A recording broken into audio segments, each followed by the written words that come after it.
I used to tell myself, I'll visit her this weekend. Not today, not tomorrow, but soon. There was always something more urgent, a meeting that ran late, a message that needed a reply, a task that couldn't wait. And my mother, she always understood. Or at least, that's what I believed. Every Sunday morning, my phone would light up. Her name, soft and familiar. I didn't always answer right away. Sometimes I let it ring. Sometimes I texted back hours later. Sorry, Mom, I'm busy today. I'll call you tonight. And she would reply, almost instantly, It's okay. Take your time. She never complained, never asked why I didn't come. She would just say, I made your favorite soup today, as if I might suddenly show up at the door. But I didn't. Weeks passed like that, then months.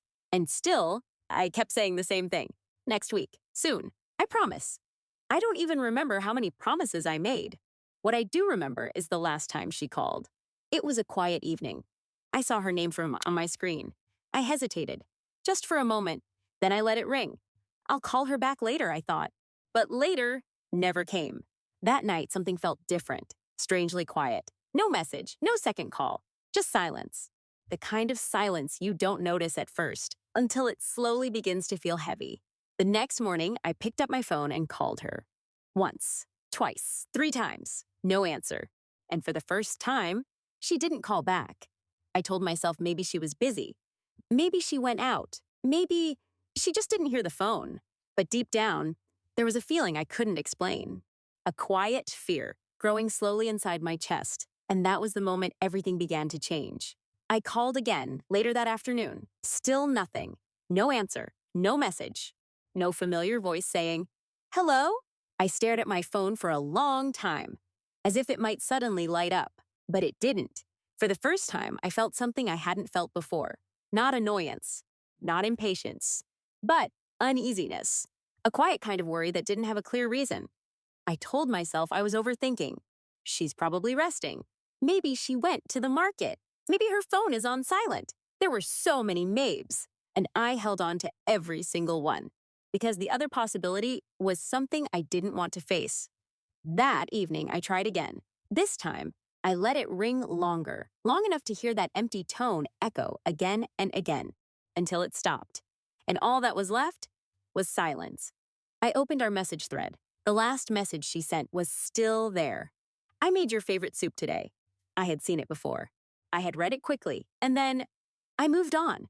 But now, I read it again, slower, as if the words had changed, as if there was something hidden inside that I had missed. I looked at the time. That message was sent 3 days ago. 3 days, and I hadn't replied. I typed something quickly. Mom, are you okay?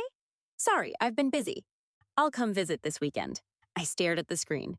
Then I erased it, because suddenly, those words felt empty. I had said them too many times before. And I knew, if she read them now, they wouldn't mean anything. The room felt unusually quiet that night. No background noise, no distractions. Just me, and a growing feeling I couldn't ignore anymore. I picked up my keys. Maybe I should just go. Not next week, not tomorrow, now. Because for the first time, I realized something simple. Later is not always there. And some promises don't wait forever. The drive felt longer than usual. The road was the same. The turns were familiar. Even the small coffee shop at the corner was still open. Nothing had changed. And yet, everything felt different. I kept checking my phone at every red light. Still no missed calls. No messages. Just silence. The kind that slowly fills your thoughts with questions you don't want to ask. When I finally reached her street, I slowed down. Her house was exactly as I remembered. The small gate, the old tree in the yard, the window where she used to stand whenever she knew I was coming. But today, the curtains were closed. I parked the car and sat there for a moment. I don't know why. Maybe I was hoping my phone would ring. Maybe I was hoping this feeling would go away. But it didn't. I stepped out of the car. Each step toward the door felt heavier than the last. I knocked. Once. Twice. No answer. I called out softly, Mom? Nothing. Just the quiet sound of the wind moving through the trees. I reached into my pocket and took out the spare key, the one she gave me years ago. Just in case, she had said, smiling. My hands felt cold as I held it. For a second, I hesitated. Because somehow, I knew Whatever was waiting inside would change something forever. But I opened the door anyway, slowly. The house was still, too still. No TV sound, no movement, no familiar voice calling my name. Just silence. I stepped inside. Everything looked the same. The table, the chairs, the small vase of flowers she always kept fresh. And then I saw it on the kitchen counter, a pot, covered. I walked closer, my heart beating faster now. And when I lifted the lid, I didn't need to ask anymore. It was soup, my favorite soup. Still there, waiting, just like she said, and in that moment, something inside me quietly broke. I stood there, still holding the lid in my hand. The soup had gone cold, but it didn't look old. It looked recent, like she had just made it, like she had been expecting me. A quiet breath left my chest, but it didn't feel like relief. It felt like something heavier, something I couldn't name yet. I slowly placed the lid back on the pot, as if making too much noise might disturb something fragile in the air. "Mom?" I called again, softer this time, almost like I already knew there would be no answer. I walked further into the house, each step careful, each movement unsure. The living room was neat, everything in its place. Her favorite chair sat by the window, a small blanket folded on the armrest. I remembered that blanket. She used it every evening while watching TV. I reached out and touched it, still soft, still carrying that faint scent that only belonged to her. That familiar feeling tightened in my chest again. I swallowed, hard. Maybe she's resting, I told myself. Maybe she didn't hear the phone. The thoughts came quickly, too quickly, like they were trying to protect me from something I wasn't ready to see. I walked toward her bedroom. The door was slightly open, a thin line of light cut across the floor. My hand paused on the door. For a moment, I couldn't push it. Because deep down, I understood something now. All those weeks. All those maybe next Sunday. All those calls I didn't make. They were no longer small things. They had become distance. And that distance was now standing right in front of me. I gently pushed the door open. The room was quiet. The bed was made. Too neatly, the kind of neat that doesn't come from just waking up. I stepped inside, slowly, carefully, as if the truth might be hiding somewhere between the walls. And then I saw it, on the bedside table. Her phone, face down. I walked over and picked it up. The screen lit up, missed calls. So many missed calls. All from me. From different days, different weeks. All the times I thought, I'll call later. All the times I believed there would always be more time.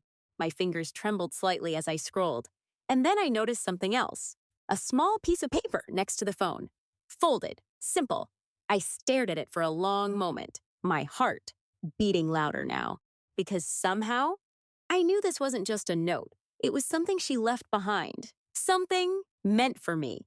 And suddenly, I wasn't sure if I was ready to read it.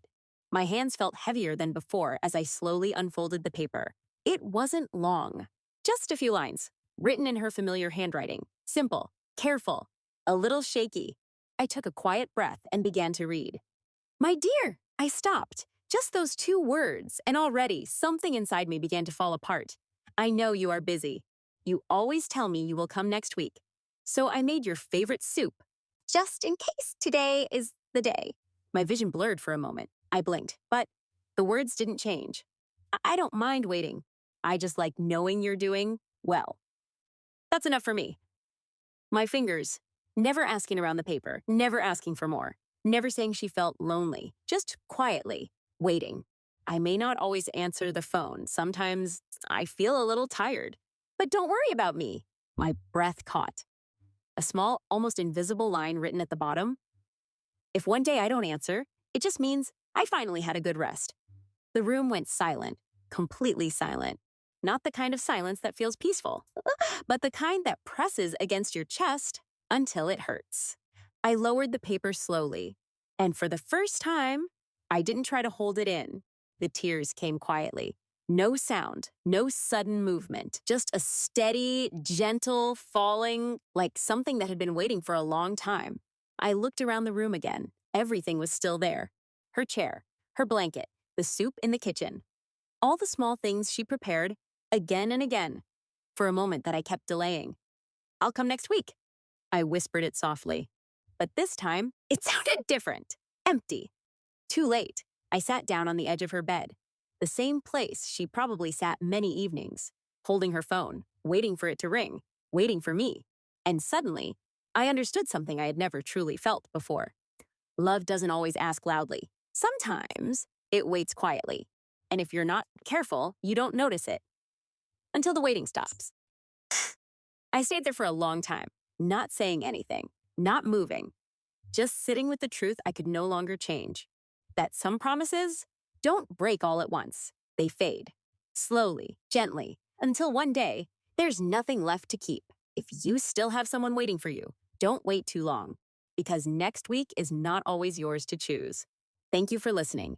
If this story touched you, take a moment today. Call someone you love, visit them, before silence becomes the only answer.